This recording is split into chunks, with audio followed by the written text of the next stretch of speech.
Good morning, guys. Out here riding my bike early in the morning because I have to get up early. But I was saying like earlier, I tried to make a video, but it didn't record.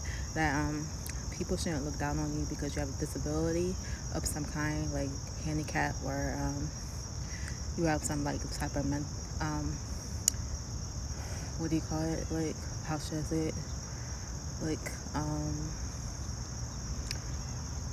something wrong, like your mind works slower than other people's, and you have some type of like intellectual disability, or autism, or any kind of disability that stops you to function normally as a normal average person that can function your mind or faster than you.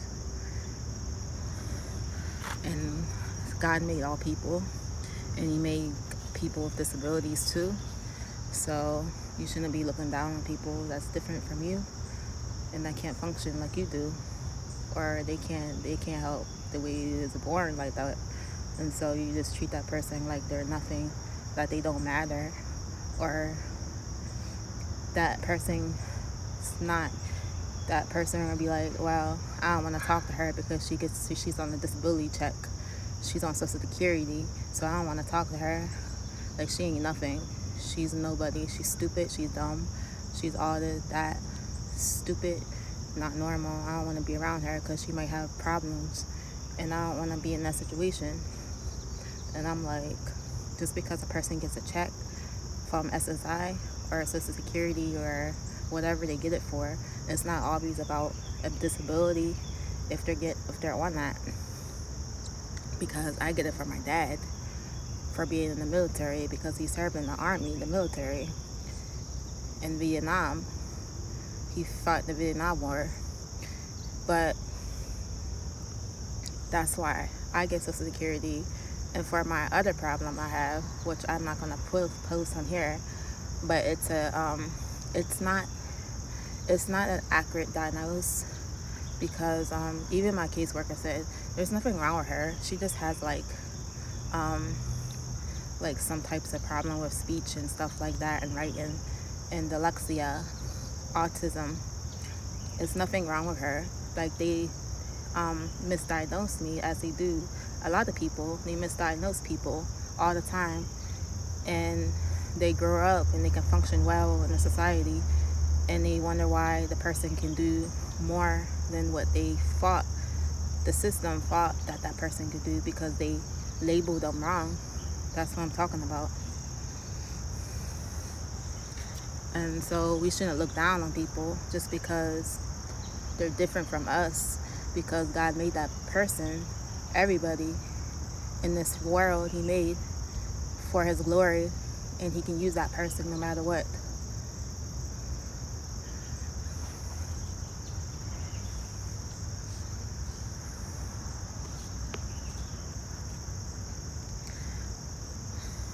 And then I'm gonna play an article next for that after I post this to YouTube. Wait.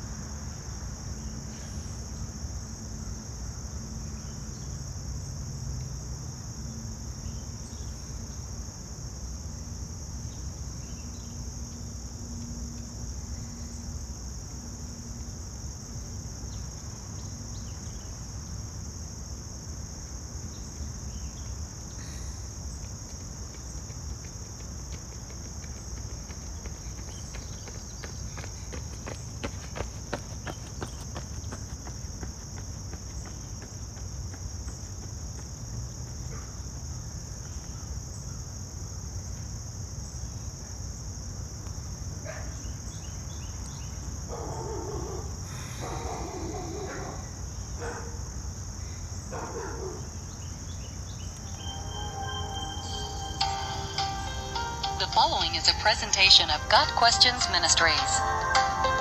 Why does God allow people to be disabled or handicapped? The Lord is God of the physically healthy and the mentally strong. but he is also the God of the physically disabled and the mentally handicapped. He is sovereign over the fragile and feeble, as well as over the adroit and mighty.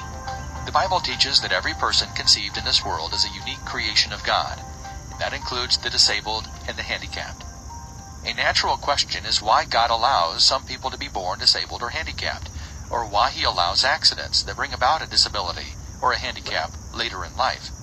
This issue falls under the umbrella of a theological, philosophical debate known as the problem of evil or the problem of pain. If God is both good and omnipotent, why does he allow bad things to happen? There's a dog What is the loose. point of someone losing his sight or being forced to walk with a prosthesis? How can we reconcile God's goodness and perfection with the fact that so much of his creation is broken and wounded? Before we proceed, we should acknowledge that we are all disabled or handicapped in some way. The need for eyeglasses indicates impaired or handicapped vision. Dental braces are a sign of imperfect teeth. Diabetes, arthritis, rosacea, a trick knee, these can all be considered disabilities to some extent. The whole human race lives with the reality of imperfection. Everyone experiences less than ideal conditions. We are all broken in some way. The handicaps we live with are simply a matter of degree. When a person is disabled or handicapped, to whatever degree, it is a symptom of original sin, when evil came into the world.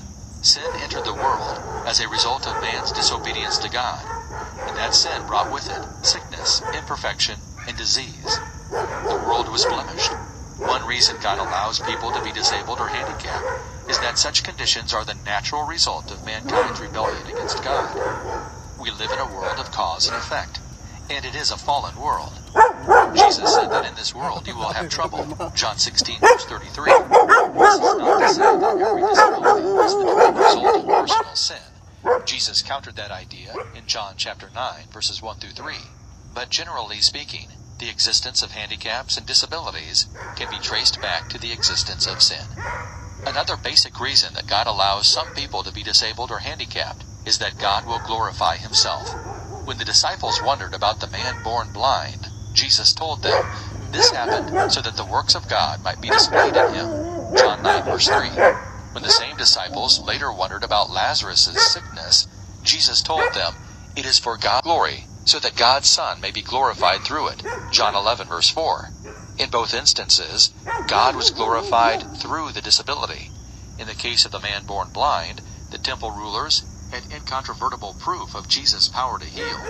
In the case of Lazarus, many of the Jews who had come to visit Mary and had seen what Jesus did believed in him. John 11, verse 45. Another reason why God allows disabilities or handicaps is that we must learn to trust in him rather than in ourselves. When the Lord God called Moses in the wilderness, Moses was reluctant at first to heed the call. In fact, he tried to use his disability to excuse himself from service. Dogs loose. Moses said to the Lord, "Pardon your servant, Lord. I have never been eloquent. I am slow of speech and tongue." Exodus 4, verse 10. But God knew all about Moses' problem. The Lord said to him, "Who gave human beings their mouths? Who makes them deaf or mute? Who gives them sight or makes them blind? Is it not I, the Lord? Now go, I will help you speak, and will teach you what you are to say." Verses 11 and 12. In this amazing passage, we see that all human ability and disability is part of God's plan, and that God will help his obedient servants. He doesn't call the equipped so much as he equips the called. Johnny Erickson Tana suffered a diving accident as a teenager. They went down that way. And for the past 4, almost 5 decades, she has lived as a quadriplegic. In her booklet, Hope, the Best of Things, Johnny imagines meeting Jesus in heaven and speaking to him about her wheelchair. "The weaker I was in that thing, my wheelchair, the harder I leaned on you. And the harder I leaned on you, the stronger I discovered you to be. It never would have happened had you not given me the bruising of the blessing of that wheelchair." How can she speak of her bruising as a blessing? Only by the grace of God. With that sentiment, Johnny echoes the Apostle Paul, who accepted Christ's sufficient grace for his thorn in the flesh, with these words, "I will boast all the more gladly about my weaknesses, so that Christ's power may rest on me. For when I am weak, then I am strong." 2 Corinthians 12, verses 9 and 10. Another reason why God allows some to be disabled or handicapped is that in his overarching plan, he He has chosen the weak things of this world for a special purpose. God chose the foolish things of the world to shame the wise. God chose the weak things of the world to shame the strong. God chose the lowly things of this world and the despised things, and the things that are not, to nullify the things that are, so that no one may boast before him. 1 Corinthians 1 verses 27 through 29. God doesn't need human might or skill or fitness to accomplish his work. He can use disability and handicap just as well. He can use children. Through the praise of children and infants, you have established a stronghold against your enemies, to silence the foe and the avenger. Psalm 8 verse 2. He can use anyone. Remembering this truth can help handicapped believers to maintain focus on who God is. It's easy to curl up in a ball and have pity parties when life makes no sense, but Christ's power is made perfect in weakness. 2 Corinthians 12 verse 9. In a sense, when Jesus came into this world, he became voluntarily disabled. He handicapped himself as he left the perfection of heaven to live among sinners on earth. He laid aside his glory to wrap himself in inglorious humanity. At the incarnation, Jesus took on human flesh in all its frailty and vulnerability. He made himself nothing by taking the very nature of a servant. Philippians 2 verse 7. The Son of God took part in our human condition and suffered on our behalf. That is why we do not have a high priest who is unable to empathize with our weaknesses. Hebrews 4 verse 15. Rather, we have an intercessor who understands our weaknesses, relates to our disability, and identifies with our pain. God promises that disabilities and handicaps are temporary. Those conditions are part of this fallen world, not the world to come. God's children, those who by faith in Christ are made the children of God, have a bright and glorious future. When Jesus came the first time, he gave us a taste of good things yet to come. People brought to him all who were ill with various diseases, those suffering severe pain, the demon-possessed, those having seizures, and the paralyzed, and he healed them. Matthew 4 verse 24. When Jesus comes the second time, then will the eyes of the blind be opened, and the ears of the deaf unstopped. Then the lame will leap like a deer, and the mute tongue shout for joy. Isaiah 35 verses 5 and 6. Johnny's wheelchair-bound perspective is enlightening. Maybe the truly handicapped people are the ones that don't need God as much. The position of weakness, disability, and handicap, the position of having to trust God in this world, is a position of honor and blessing indeed. God Questions Ministry seeks to glorify the... And that's what them people were doing. Like when I told you, like in the industry, like I was in the Savage Entertainment super unit. It wasn't the guy. It wasn't Webby. I think it was Webby's brother. Like I don't know, but it was Tyrone. Tyrone said from like he was saying like from David. Yeah, I heard you got this and that wrong with you. You have this and that. I'm like, what's that have to do with anything? Like, does that mean I'm incapable of being in your stuff? Like, you're looking down on me because of that? Like, what if you had a child that has a like disability or something like that? Are you gonna like get rid of that child because it's deformed? That's like crazy.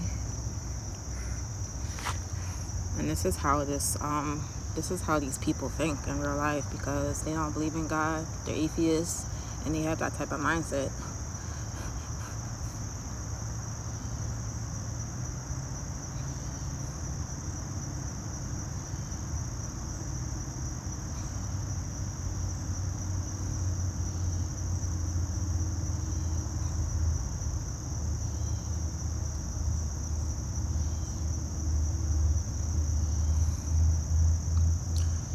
And there's plenty of people in the industry that have disabilities, that have been on that low income, and they came up in the industry. They came up.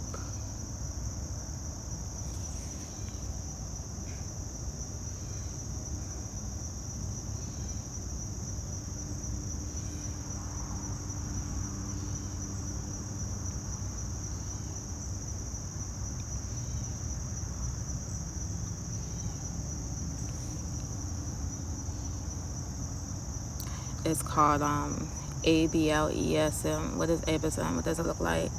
I don't think of you as disabled. Phrases like this imply a disability makes a person less than. A disability is bad.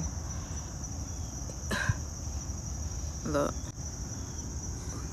That word.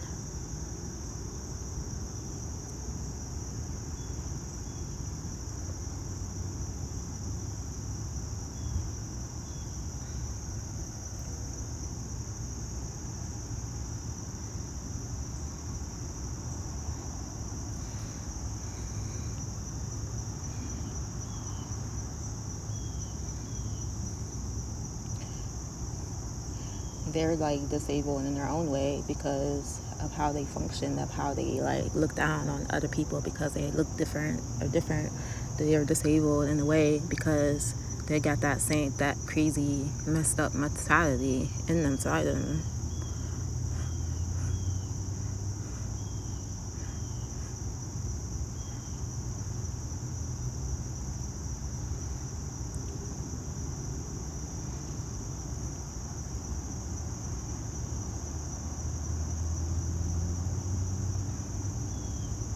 I'll give you time to eject that in you. Can you read it?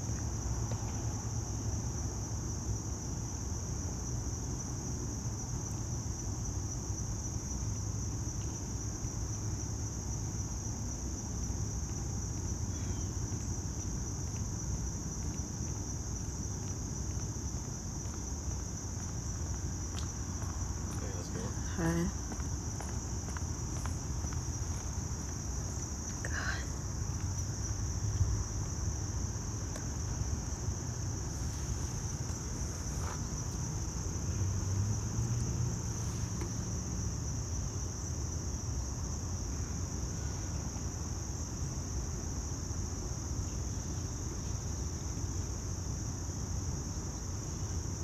See, guys out here talk. They ain't like them Pennsylvania guys.